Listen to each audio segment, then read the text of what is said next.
We will start with the Thursday night football game between the Tampa Bay Buccaneers and the Chicago Bears. Now, Brady came alive on Sunday going against the Los Angeles Chargers and was able to put up a 5-touchdown performance.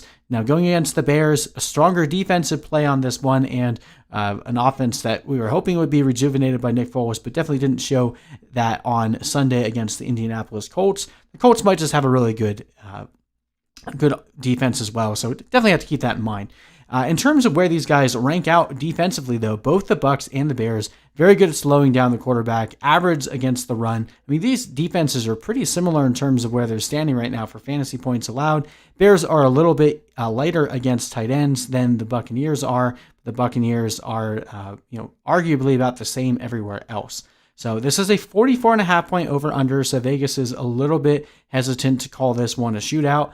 Even though, Brady throwing up 5 touchdowns against a tough defense in LA, definitely could still go that route. We've seen some Thursday night games go a bit more games hitting the over right now. So with that being said, I'm not as hesitant considering these defenses as some people might be, but it is something we want to consider. So right now, the Buccaneers are favored to win by 3.5, giving us an implied points about 24 to 21-ish for the Bears. Definitely going to be on the lower scoring side, but like I said, last week there were a lot of people expecting the Buccaneers and Chargers game to be a little bit lower scoring as well, and that didn't be the case. That was not the case at all. So this is a game at home. Nick Foles hopefully will be able to turn things around. I think the Indianapolis Colts defense may just be legit. So we'll put a pause on how we feel about Foles until we see this week. That being said, the Buccaneers dealing with a ton of injuries right now. So a lot of this is with a caveat. So we already know that Leonard Fournette is likely out. LaShawn McCoy is out. So that means Ronald Jones is going to be fired up as the leading running back again. Now, Keyshawn Vaughn is a name that you should look to your waiver wire and add right now, especially in PPR leagues. He's going to be the number 2 back there. And with both McCoy and Fournette out, we could see Vaughn used in the third down role. He could end up getting more targets. We saw Ronald Jones just dead drop 3 passes on Sunday. Tom Brady is not going to continue to put up with that in the passing game. So if Ronald Jones keeps that up, or there's possible even a chance that they just replace him on passing downs and throw Keyshawn Vaughn in there just so that Brady doesn't have to see Ronald Jones continue to drop balls. But that being said, I do think Ronald Jones will get enough work here to still be useful for fantasy. Keyshawn Vaughn is a desperation flex play, but someone that you can definitely consider. Now, Mike Evans is questionable at this point. If I had to put money on it, I would say that he still plays. And every time Mike Evans is active, unless it's a very severe injury, you're going to be starting him. He was still able to put up over 25 fantasy points with the injury that he's dealing with right now on Sunday, so we're firing him up again. Now, Scott Miller is the big name to monitor here. He's also questionable to play. If he's in there, I'm tempted to throw him back out there. He had one bad drop in week 2 when everyone was on him. But other than that, he's had a really decent performance every single week, basically averaging wide receiver 3 numbers right now, considering the bye weeks, the potential for more COVID delays. If you have Scott Miller or you picked him up off the waiver wire this week, you're probably in a situation where you need to start him.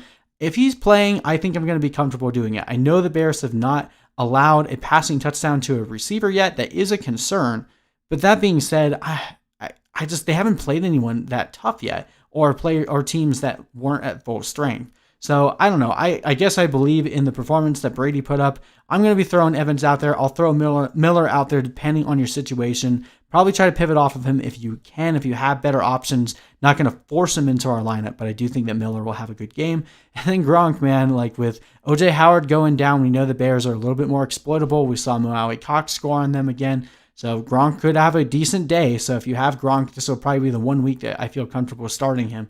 Bucs defense is going to be a really good start here. They've been great for fantasy. And if Nick Foles truly is as bad as he was on Sunday, then I think the Bucs defense are going to be pretty good.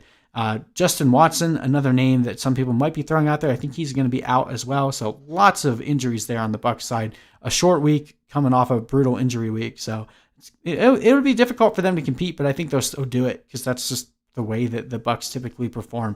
On the Bears side, the only guy I'm really comfortable starting in this matchup is Allen Robinson. He's matchup proof for me. David Montgomery, you probably have to start, and I do think he still has a chance at performing in this one. The Buccaneers' run defense is really good, though, and we saw David Montgomery play against a good run defense for the Colts last week, and he put up a really bad fantasy performance. This might be a week if you have the depth, if you're able to bench him, I would probably try to wait. I do think David Montgomery is a good buy low from a trade standpoint, so especially if he underperforms this week, you're really going to want to go hard after getting him because his schedule does lighten up, and he's the main guy here with Tariq Cohen out. So things will get better for Montgomery along the way, but we're not playing any of the other pieces here. Anthony Miller not getting nearly enough snaps. Darnell Mooney hasn't really put up any good fantasy performances yet. And then Jimmy Graham has been, he's had 2 good games, two bad games. We'll see what he ends up doing this week, but it's really hard to trust him at this point. So I'm probably not playing him. And then the Bears defense could have a good game, but it's going to be difficult to trust a team going against Tom Brady after he threw up 5 touchdowns, so probably going to be benching them as well. We're not playing Nick Foles unless we absolutely must. I don't think this is a good start for him at all. I like the Buccaneers a lot in this one. I prefer them in all formats. I think we're taking the under in this one. It's pretty close, so you can go either way, but we'll take the spread for the Bucs, and we'll go with the money line for the Bucs as well.